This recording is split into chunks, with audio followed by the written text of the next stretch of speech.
Author Katie Davis joins us each month to showcase 3 special books for children and teens, and this morning she's back with books that we can loosely relate at least to Dr. Martin Luther King's message and some of his philosophies. Of course, his birthday coming up, also a national holiday. So let's get started. These books reflect some of those messages, some of those ideas. And do you like snow, by the way?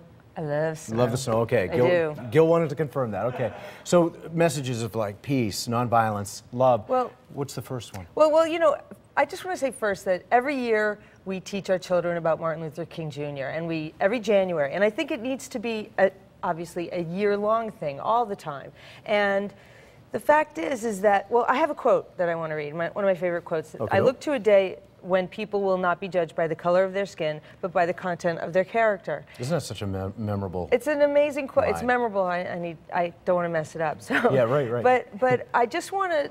I wanted to think more broadly, really, than bringing biographies, because I think that the way that we teach children character is through empathy. Empathy builds character. If you can't feel for somebody else, then how are you going to be kind and be generous and live the kind of life and build the kind of world that Martin Luther King Jr. envisioned? And show that example. Right, and I think books do this. Books Yeah. broaden the mind. Books teach you about other people and how other people feel and teach you to be empathetic. Take and it's you the into only, somebody else's right, mind. and it's That's the a only good way. point. Exactly, it's the only way you can live in someone else's skin. It's the only way that you can walk in someone else's shoes. And all these books do that, actually. And I want to thank the great little bookstore in Katona, New York, that lent me these books, because I went in and I was like, I need the perfect book, and they're great. It's called Little Joe's Books.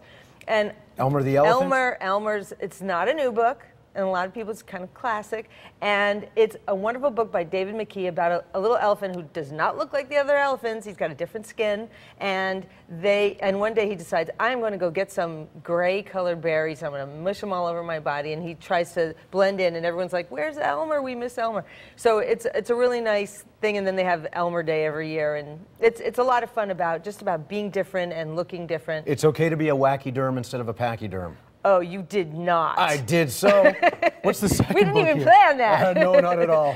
The second book has hit like a storm. It's an amazing book called Wonder, about a boy basically who is, well, the way that I keep thinking of it is the story about the Elephant Man. He's like that. He's deformed. They never really say exactly. Oh, John Merrick, yeah. Yeah. And he apparently is very deformed. They described it as that on the book cover. And his mom keeps him home for the first years of his life, and then finally decides, I have to send him to school because he's got to end up being in the world anyway. And he goes to school. It's this very different kid, and he ends up being just another kid. And how he goes through being treated badly, and some kids, you know, man up and they treat him well, and you know, so it's a really great story of tolerance and acceptance. And some people taking the higher road. That's right. That's right. And this one, Every Day, what's it called? Every Day? David Levithan is a genius. Yeah. Well, yeah, Every Day. It's a really cool book. It's a great idea. It's about this, I don't want to say soul because that gives you the wrong idea, but it's about this person who we don't know if it's a boy or a girl, but they wake up every day in a different person and have to live that life for the day, and he has to live that life for the day, and he doesn't know exactly where he is, what he's doing, who he is. He's got to figure it out, and then something happens, and it's really literally walking in someone else's shoes. Wouldn't that be something if we actually had an experience like that? I would love to do that. I would love just one day. The ultimate empathy building experience. Exactly. And I noticed too, we have to get going, but I noticed too that these books are certainly designed or written for this one for fairly young children. Picture book, middle grade, young adult.